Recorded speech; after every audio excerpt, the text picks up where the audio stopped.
San Francisco is home to one of the last remaining Liberty ships that sailed into harm's way to help win World War II. Now, the Jeremiah O'Brien is facing another threat, the financial kind, and they're putting out a desperate call to keep the ship afloat. John Ramos has got that story.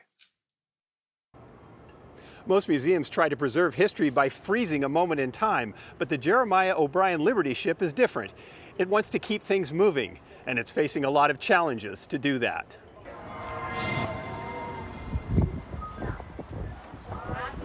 When the Jeremiah O'Brien was launched in 1943, it became one of 2,700 Liberty ships that transported men and material to the war in Europe.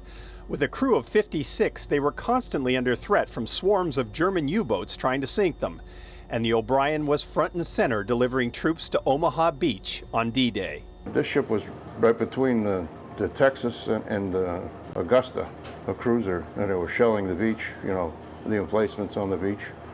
And so they were right in the thick of it. There's a hole on the starboard gunwale from a shell and dents in the hull from the landing boats slamming into the sides on that day.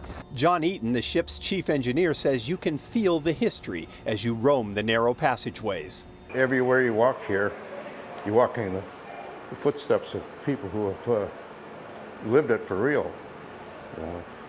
So if you think you're having a bad day, just think about it, you know, going to sea and when they're shooting at you. But there is something very special about this floating museum. It can still sail, one of only 2 Liberty ships in the entire country that can make that claim. Its mighty steam engines still work, taking visitors out onto the bay during Fleet Week cruises. I like to tell people that, you know, you're on one of America's most historic vessels. This is the only ship operating that was part of the D-Day invasion in 1944. So, as operating ships, I think this is the most historic operating ship in the United States. But to do that requires a lot of maintenance and safety regulations, and as a result, money. And that's where the problem lies. We've never recovered in terms of visitors like we had prior to the pandemic. We're basically getting about 35% of the visitor numbers that we had prior to 2020. The reality is, to keep this ship as an operating memorial to World War II veterans, is we will need that money. There's just no way around it. So the ship's keepers have put out an urgent appeal to the community. They're asking for donations and for more people to visit. They say it didn't help that in the midst of the pandemic, a massive fire at the port caused the ship to have to move to Pier 35. It's not far, just on the other side of Pier 39, but many visitors simply don't see it as they pass by. But the loss of revenue has all but dried up the nonprofit's savings, and within a few months, they will be out of money.